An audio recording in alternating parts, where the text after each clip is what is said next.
ሚዲያ ስለዝወጣና ናይ ዋዕላ ሰተበትን ናይ ዋዕላ ንሪኦ ነገር ቁሩብ ተገሊፅና እምበር እቲ ጉዳይ ኩልና ንፈልጦ ኢና እንታይ ከም ዝግበር ከም ዘሎ ኣነ እንታይ እየ ክብል ደልየ ሕጂ ትግራይ ዘላቶ ኩነታት ሎሞ ይኮነን ተጀሚሩ እየ ክብል ደልየ ሕጂ ዝርአዮ ዘለና ናይ ሎሞ ይኮነን ናይ ብዙሓት ዘመናት ዝሓለፈን ቀጻላይን እዩ ቅድሚ 46 ዓመት ዝነበረ ብታሪክ ኩልና ንፈልጦ ኢና ንምንታይ ደኣ 46 ዓመት ናብ ቃልሲ ተኸይዱ እንድሕር ኢልና ተሓንተወ ዝበልክዎ ናይ ነዊሕ ግዜ ኣንጻር ህዝቢ ትግራይ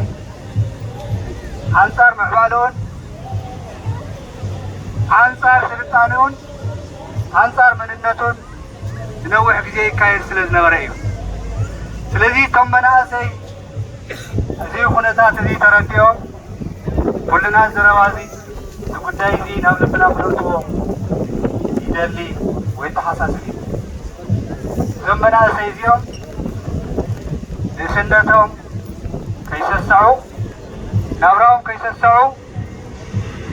ህይወቶም ከይሰስዑ ካብ ዩኒቨርሲታት ካብ ከተማታት በረኻ ትግራይ ናብቶ ዝፍለጥ ደደቢት ዝበሃል በረኻ ማለት እዩ ካብቶም በረኻ እውን ፍልይ ዝበለ በረኻ ብሙቐቱ ብጫካነቱ ንወዲ ሰብ መንበሪ ዘይኮነስ ኣራዊት እውን እቶም ሰብ ለመድ ዝኾኑ ኣራዊት ዘይሙቸ እዩ ነይሩ ግን ድማ እዚ ተሓሲቡ እዩ ኣብቲ ወቅቱ እዚ ዝነበረ ህዝቢ ትግራይ መነባብሮ እውን ግምት ክነእትው ግድነት እዩ ስለዚ እንታይ ክንበልዕ ይበሉን ንምብላዕ ጥራይ እኳ እንታይ ክንሰተ ይበሉን እንታይ ክንክደን ይበሉን እንታይ ዳ የወሲቦም ናብዚ መዓት እዚ ናብዚ መከራ እዚ ናብዚ ስቃይ እዚ እታ እቶ እንብላ ዘለና ናይ ህዝቢ ትግራይ መከራን ስቃይን ግፍዕን ንክነትን ድሕረትን ንሕና መስዋዕቲ ኮይና ንሕና ሞይትና እዩ ንሕና ሞይትና ንሕና ተሰዊእና ህዝቢ እዚ ዝወለዶ እዚ ነፃ ክወፅእ ኣለዎ እዩ ሓራ ክወፅእ ኣለዎ እዩ ነዚ ሓረዋይ ወለዶ ኣብዚ ዘለኹም መናእሰይ ኣዶታትኩምን እየታትኩምን እዚ ወሲኖም እዮም ናብቲ በረኻ ወፅኦም እዚ እውን ጥራይ ውሳነ ኣይኮነን እቲ ውሳነኦም ኣብ ግብረ ውዒሎም እዮም 17 ዓመት ኣዶታት ተጋሩ ደቀን እናመረኻ እየን ሰዲደና ምክንያት ኢለን ኣይኮናን ተጋደልቲ መናእሰይ ተጋሩ ተገዲዶም ኣይኮኑን ዝኸዱ እነበሩ ኣሚኖም ፈትዮም እዮም ክኸዱ ከለዉ እውን ተነጊርዎም እዩ መከራ ከም ዘሎ ስቃይ ከም ዘሎ ፅቤት ከም ዘሎ ድኻም ከም ዘሎ ስቃይ ከም ዘሎ ድሕሪ ዝዊ ሞት ከም ዘሎ ህይወትካ ክትስውእ ከም ዝትኽእል ተነጊርዎ ኣሚኖ እዩ ዝኸይድ ነይሩ ስለዚ ድማ እዩ ክወት ስለዝነበረ ኣብ ቅድሚኡ ዕላማ ስለ ዝነበረ እዩ ኣብ ቅድሚኡ ትግራይ ስለ ዝነበረት እዩ ኣብ ቅድሚኡ ተጋሩ ስለ ዝነበሩ እዩ ስለዚ መሰረት ታሪክ ዝኾነ ህዝቢ መበቆል ታሪክ ዝኾነ ህዝቢ ግን ድማ ህሲሶምዎ ብደወ ህሲሶምዎ ጠፊኡ እኮ ኣይኮነን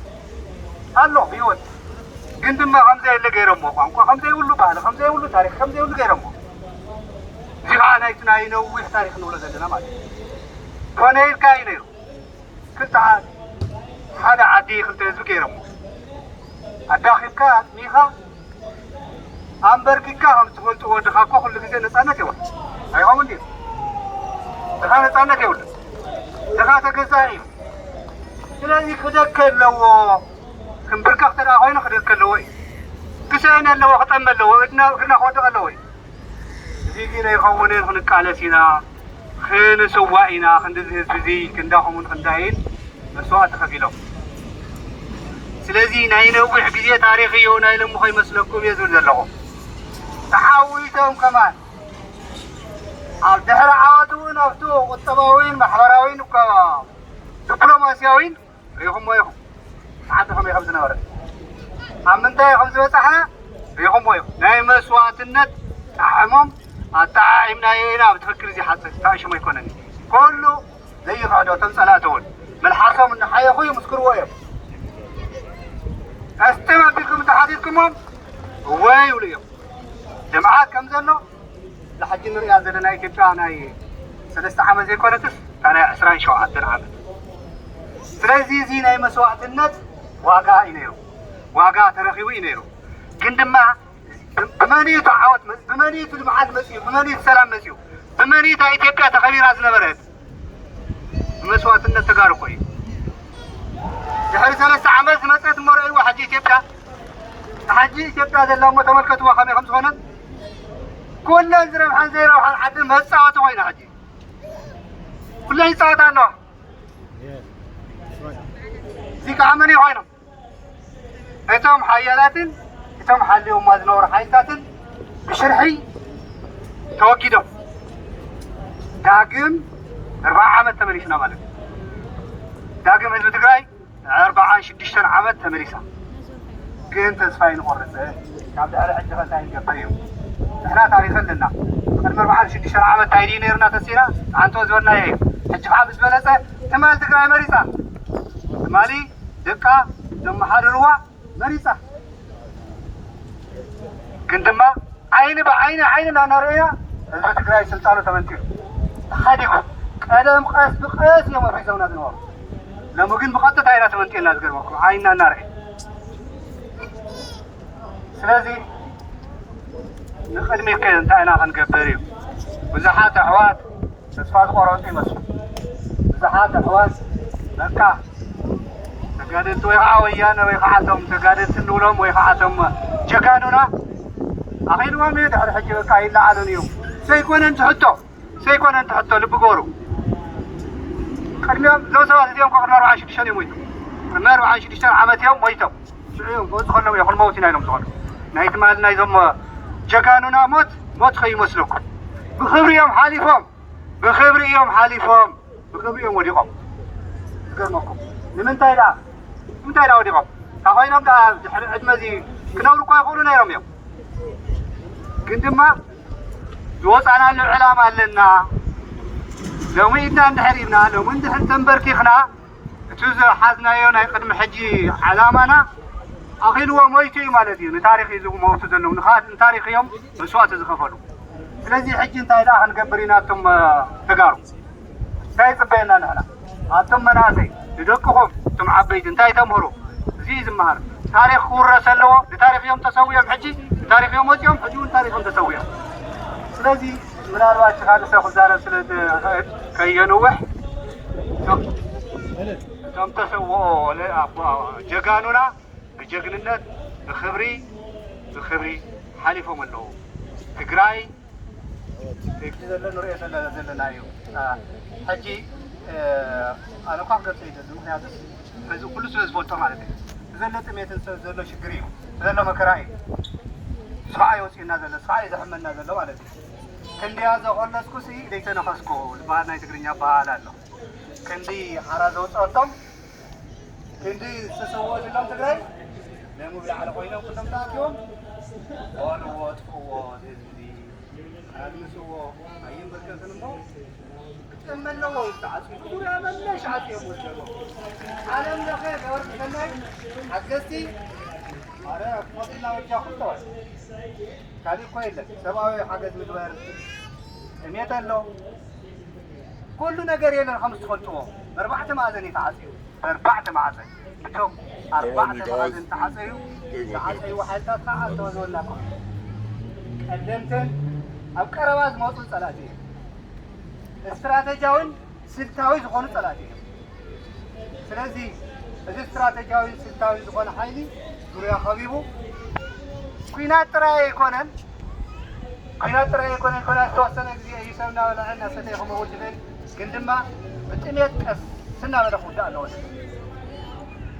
ህፃናት ሞት ጀሚሮም ኣለዉ ሕጂ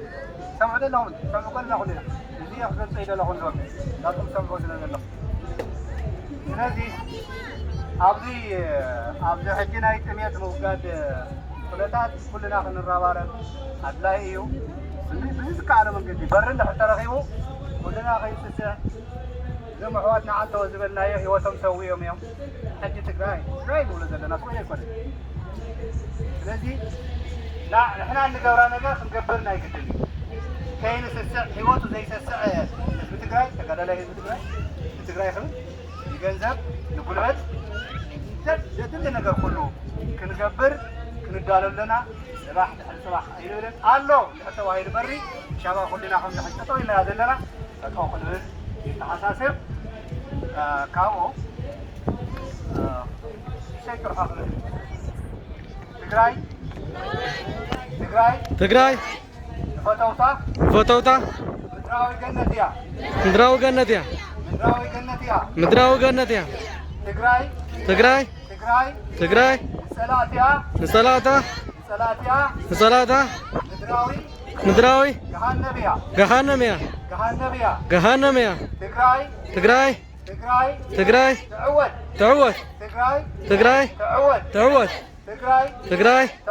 تعود سلاتنا تقراي أخاورو تخويني تقراي سلاي مقابل سلاي بالبر نعنتر سلاي أي تخونك